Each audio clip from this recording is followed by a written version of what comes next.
Malik, Joe Schoen here with the New York Giants. How you doing? I'm doing excellent. How you doing? You ready to be a New York Giant? I'm Peter Schrager. This is the official Hard Knocks podcast, and we're recapping episode 5. You see, I'm here for all of the draft weekend madness, all of the draft weekend almost, kinda, sorta maneuvering up and down the draft board, and all of the after work office hanging.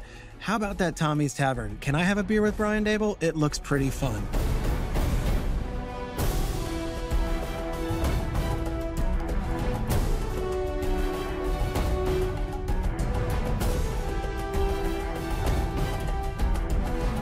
Let's start on draft day, though, and day 1, where picks 1 through 5 go just as general manager Joe Schoen and head coach Brian Daboll planned. 1 through 5. Boom, boom, boom, boom, boom. The Giants were on the clock. But what was really interesting is that even though they knew their pick was going to be Malik Nabers, they waited to make the selection. Why? Because they wanted to see if anybody would call to trade up for the pick. And sure enough, the Colts and the Jets called. I had no idea about this. Insider hat, I'll put it on here. The Jets were looking to move up from where they picked at number 10 to move all the way up to where the Giants picked at number 6. For who? For what? We don't know because we don't get the audio of the Joe Douglas call. But the fact that we saw that opens the door for some speculation on what the New York Jets might have wanted to do on draft day. Well, they decide to decline all those offers, and Malik Nabers is the pick. With the 6th pick in the 2024 NFL Draft, the New York Giants select Malik Nabers. So after all that, they go with the LSU wide receiver. I'll say it. He seems happy. They ask him, how you doing? I'm doing good. But he's not over the moon. He's not over the top crying. That's why I love this. This is authentic. It's almost as though this is what Malik Nabers envisioned. He's very cool and calm. He seems happy and in a good mood, but dude, you just became a multi-millionaire and was selected in the top 6 of the NFL draft. But some guys cry and hug mom, and other guys run around the apartment, and other guys flip furniture or in the green room and they run to the podium. Malik Nabers is like, yeah, I'm the 6th overall pick. I'm going to the New York Giants. And now there's work to be done. I appreciate that. And I appreciate seeing it in real time. We get the actual natural reaction, not the glossy edited footage of maybe how other NFL teams would want that put out there to the world at large. Night 1 is good and it's fun. The day 2 stuff, though, is where we get really unique, granular, in the weeds access. The Giants openly wanted either Kool-Aid McKinstry, a corner out of Alabama, or Kwame Lassiter, a corner out of Georgia. The way it fell, we only had 6 picks going into the draft, so we needed to be patient as hard as it is. You know, I've moved up in the past, we moved back in the past, but it just didn't make sense to move up this year and give up picks when we needed to utilize all 6 of our picks. When those 2 players were selected and off the board, plans change, and we watch how malleable the New York Giants draft board is and how flexible Joe Schoen, the GM, is. In the 2nd round, after talk of trading up and what that would cost to get one of those 2 players, they end up staying where they're at, and they take a safety, Tyler Nubin, out of the University of Minnesota. Joe Schoen stresses what a good kid he is, what a great team leader he is, and how there's been a study that says if you get a lot of interceptions in college at the safety position, that usually translates to the NFL. That sounds about right, but they still need more defensive back help. So we now have 2 picks in the books. You've got Nabers and Nubin, a wide receiver and a safety. And this is where it gets curious. And as I went into this series, what I was most fascinated by, when does it go from just Joe Schoen making the picks and us looking at Joe Schoen in front of a whiteboard and him looking at his draft stuff to all those scouts that we met at the St. Elmo's Steakhouse in episode 2, or all of the guys and gals who were posing for that photo before the draft in episode 4. And then we almost get a real show your work and prove it moment where we get a flashback to Joe Schoen discussing Phillips with John Mara from earlier in the draft process. Andrew Phillips would be a starting nickel. He can play inside, outside, so he would be the last corner that we would be fired up about getting before you get into developmental guys.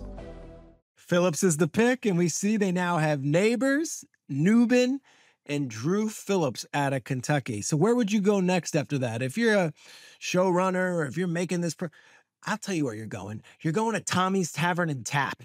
And for those of you who are not New Jersey natives, Tommy's, as it's affectionately known, is a chain, a staple, really, all across the great state of New Jersey. And who are we with when we go to Tommy's Tavern and Tap?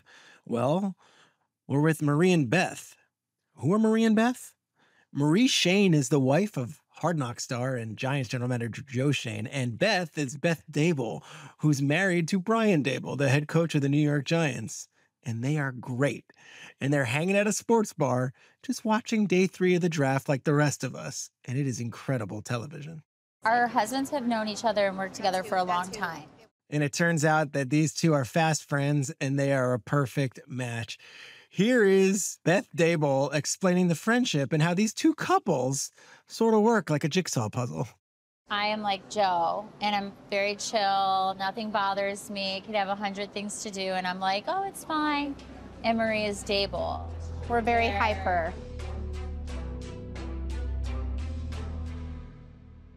The footage of day 3 is really interesting, too. The Giants select Theo Johnson, a tight end out of Penn State, who they were ironically at the pro day for. That's the one where we saw Saquon Barkley hanging and talking with his position coach or the offensive line coach that day. And they also select Tyrone Tracy, who is a converted wide receiver who moved to running back and played for Purdue.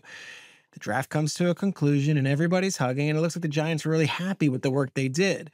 And after it's over, everyone goes back to Tommy's, not DeVito's, Tommy's, the bar we were just talking about. And it feels like any other company, workplace, holiday party, or happy hour. But the National Football League isn't like any other workplace. It's actually one of the most cutthroat industries in the world, where in a matter of months, all of these people could be out of jobs if these picks don't work out. It's amazing to me seeing everyone just so friendly and so casual and so happy to be at this regular public bar when I know and they know that if the Giants don't win this year, heads will roll. The Giants throw this at the end of the draft. Everybody comes and their significant others get to come and hang out and kind of meet everybody. And it's just so great to see it. It's a family atmosphere. It's one big family here, and it always has been. The Giants have a very good reputation for that. As we finish these 5 episodes and put a wrap on the first ever NFL Hard Knocks off-season, I got to say, it was revelatory. And it was really interesting to see how the Hard Knocks producers went about capturing it in a chronological fashion. The climax, of course, is the NFL draft, but with the Saquon decision and all the thinking that went behind that, that probably stole the headlines. As we get a tease at the end here, and we will speak to the showrunner of the program in a moment, we see at the end a little bit of Malik Nabers on the field. We see Daniel Jones looking great, making passes to him. And you get just a taste of what the Giants front office envisioned when they were putting all the pieces together throughout this series. With no further ado, I'm so honored and happy to have this guest on today as our final episode of the Giants version of Hard Knocks, the final guest of this version of the podcast. She is the showrunner of Hard Knocks with the New York Giants, Emily Leitner Cameron. Welcome to the podcast. Thank you so much for having me. And I will do a shout out to co-showrunner Paul Camerata has been my partner in crime on this one. So I just would be remiss to not mention how awesome it's been to work with him as well. Both you guys, you go into this thing and it's the unknown. And a lot of people might have been rolling their eyes saying, well, you know, they're just going to sugarcoat this. We already know how the offseason goes. It's going to be every player's great. We love Malik Nabers. They drafted Malik Nabers. Great.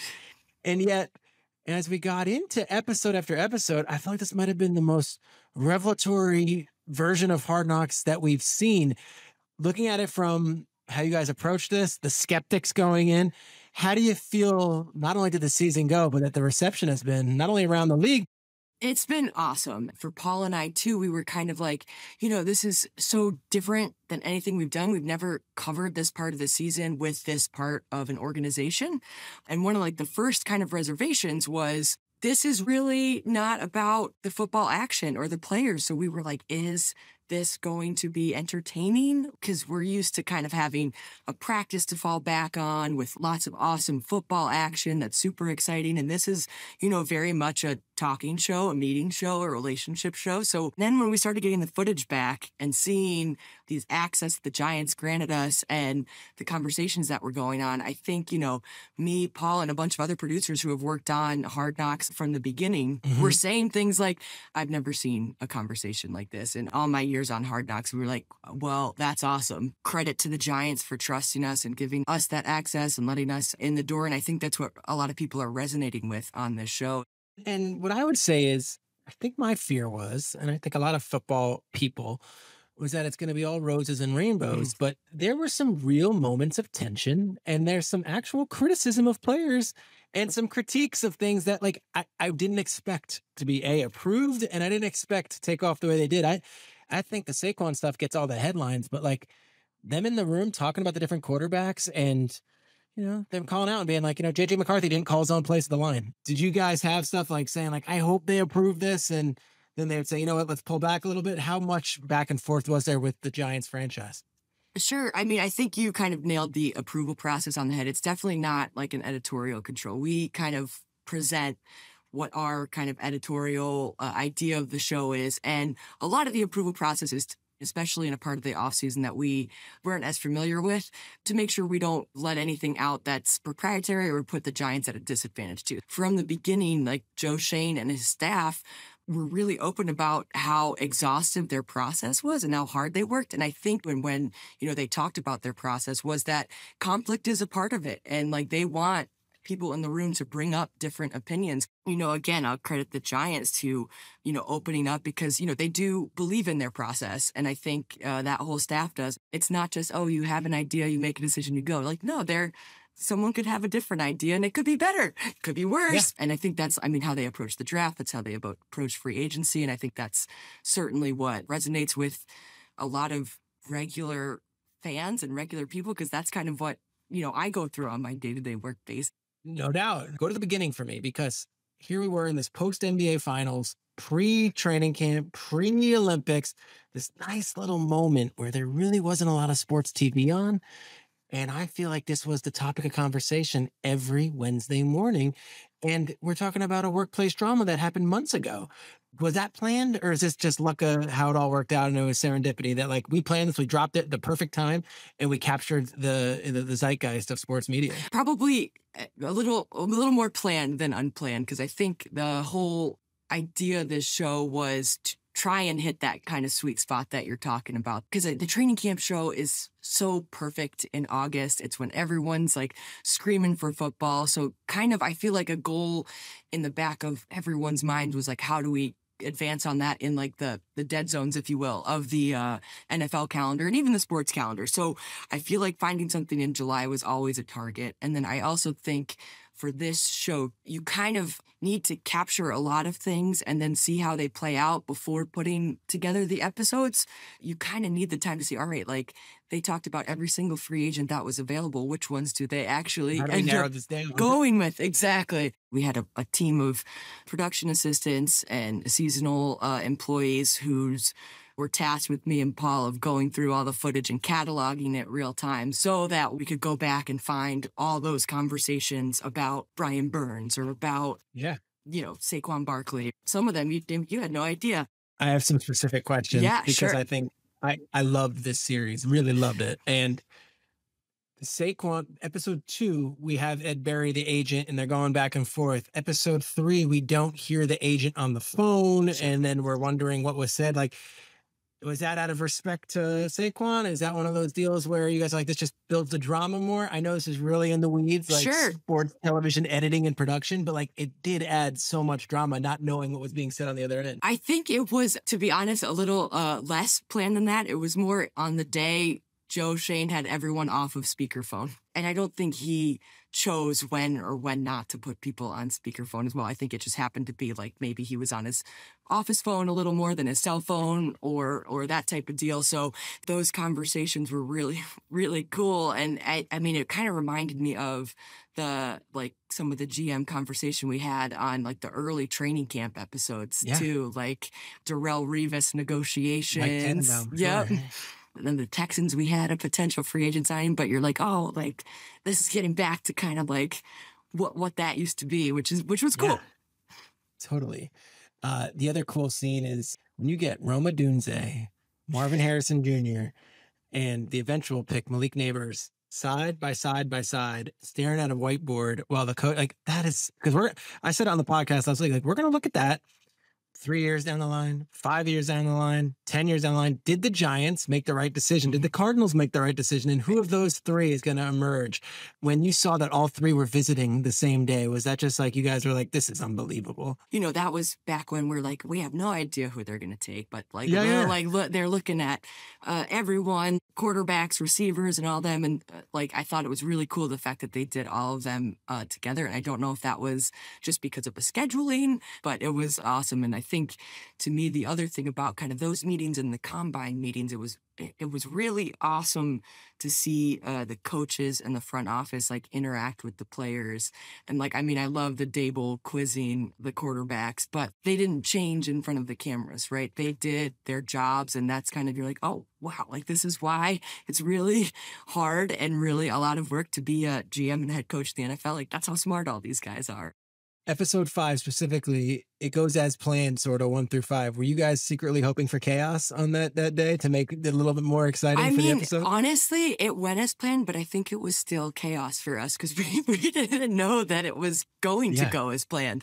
We were like, I think similarly to all the scenarios that Joe laid out kind of in the first one, we were like, any of these could happen based on one phone call. So I think even though it was definitely still chaotic for us because we were just like kind of covering all the things in the edit. It was like, oh, this was a little more straightforward than I remember, but definitely in the capture, we were like, we're just reacting to what happens and trying to cover it the best we can because one phone call can change the whole trajectory of, the whole off season, but certainly the draft. So I think you guys hit the sweet spot for a team that is at a crossroads, had to make a big decision on the quarterback, and then also had to make a big decision on the running back, and then also at a top 10 pick.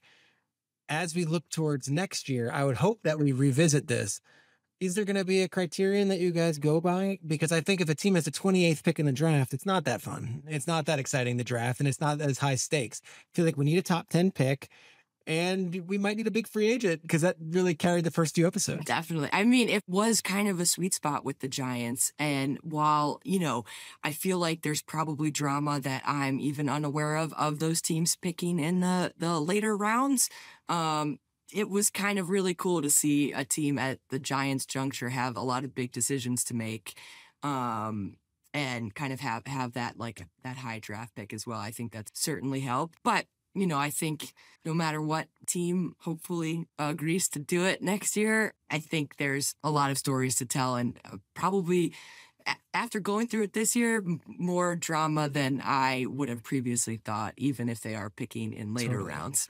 Tommy's Tavern, we go there and it's like this, like almost like happy hour at the office, and it ends and everyone's smiling. We're going like, it was a pretty tight ending, and it was like, great. Like, we now know what this team is. And it's like, did you labor over how to end this series? Because you could really go on a little bit longer. You could end it at draft day. Like, how did you wrap a bow on this? With the NFL, the August training camp one, it's like, all right, season starting, we've got final cuts. Like, this one was kind of uncharted territory. How did you know when to finish it? You're absolutely right. We were like, I feel like kind of after we shot the Tommy's Tavern, I was like texting with Paul. At that point, we also knew it was going to air in July. So we knew we did have time to continue shooting, and working with the Giants with their schedule, they were like, actually this mini camp in June is when all the team is back together for the first time or last time before training camp. We were like, that feels like something that we should cover. We kind of want to see these guys together on the field. And you're like, if that makes a lot of sense, especially since this one's going to air right before the Giants are going to be back on the field, this exact team for training camp. So this is the first time you actually see all those players that you've been talking about for X amount of months come together as the 2024 Giants. And I think another cool part of that was that this is the 100th version of the New York Giants, and now this is kind of your first look of them on the field. You go from the New York Giants, who are in their 100th years of franchise, to the Chicago Bears, maybe arguably the most other historic franchise. And I feel like these are two real blue blood franchises. That's with great fan bases. Great fan bases, a ton of history. And, I think it's awesome the more teams that we can get to kind of open up their doors and do these shows, I think the better. I think fans love it. We take a great amount of pride in it and in working with the teams as well. So certainly that was part of the huge excitement about both these shows. My last question, and again, congratulations on an amazing series. Whose call was the Muppet song in episode 4? Okay, I have to give some serious shout-outs here. Let's get out some props. Yeah, so it was our producer Ryan Kelly's idea. He saw it, he tried a couple different songs, and then he was like, what do you think about the Muppets? I was like, okay. And I think Ryan had moved on to kind of fixing another part of show 4. Him and Garrett Fatizzi were kind of the main producers on show 4. And so Garrett cut the whole scene to the Muppets and he sent it to us and we were all like, sold.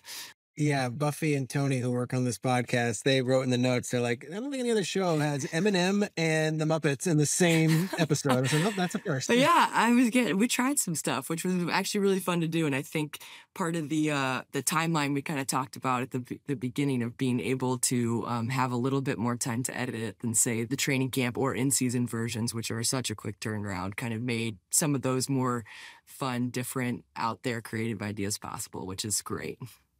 Well, it was awesome, and the whole series was great. I hope you could take a second to take a pat in the back. I know there's work to be done, and I know this Bears one has a first overall pick. It has new talented players, a new offensive coordinator, a guy going to Paris for the Olympics, and a fan base that's just dying for a win. So there's plenty of great material, and I know you guys are diving into it, but we did want to give the Giants Hard Knocks series its props. I thought this was fantastic, and I hope you guys win all the Emmys and you get all the love for this. Thank you so much, and thank you so much for having me today.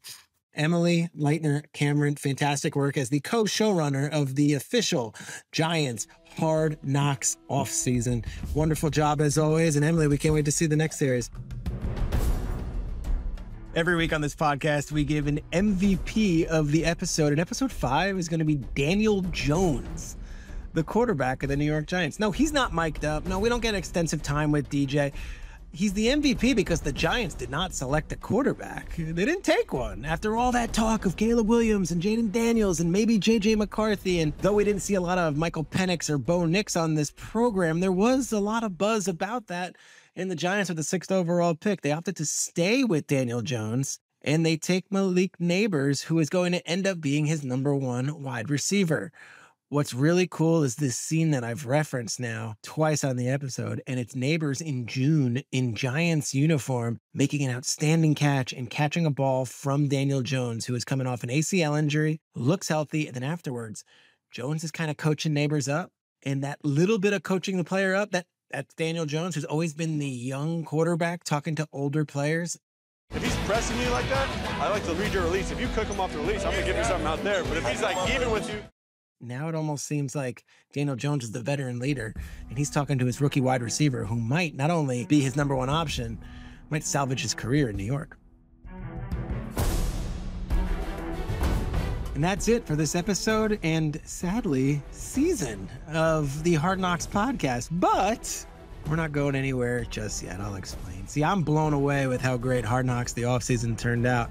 I follow these guys for a living, and I'm being honest when I say I learned a ton. Seriously, you just do not get this kind of access anywhere else. We're not going anywhere because next week we're rolling right into the Hard Knocks training camp with the Chicago Bears, and I cannot wait for that. They have never been featured on the show, and they have so many new faces on the team, like veterans, DeAndre Swift and Keenan Allen, and of course the rookies that we've been able to see on this show, Caleb Williams and Rome Odunze. Plus, they have 3 ex-players who are about to be enshrined in Canton. And speaking of, the Bears are playing in the Hall of Fame game this Thursday night. So there's a lot of Bears stuff to get to. The preseason is finally here, and the season is right around the corner. As you can tell, I am quite fired up. As always, if you're looking for some more exclusive behind-the-scenes clips of the show, head over to the Hard Knocks Instagram page at Hard Knocks HBO. You can also head over to NFL.com for all of your Hard Knocks content. And with everything coming up in the next few weeks, if there's something you would like to hear about, something more, something we haven't been touching on, let us know. You can find me on X at P Schrags, that's P Schrags, or you can find me on Instagram at P.Schrager. That's P.SCHRAGER. We'll be back next week to break down training camp. And without giving too much away, next week on the podcast, we're going to have a really good guest. I will just say this: Chicago Bears royalty. And I don't throw that around lightly. You can catch episode 1 of the Hard Knocks with Chicago Bears next Tuesday at 9 p.m. Eastern on HBO and streaming on Max. Have a great week, everybody, and bear down, because the Bears are on next week. Hard Knocks Podcast is a production of HBO and NFL Films in partnership with Pod People. It is hosted by me, Peter Schrager, and produced by Buffy Gorilla, Tony Mantilla, Brian Rivers, Sam Gubauer, and Carter Wogan. Special thanks to Michael Gluckstad and Savon Slater from the HBO podcast team, and of course, Ken Rogers at NFL Films. Thanks for listening, everybody.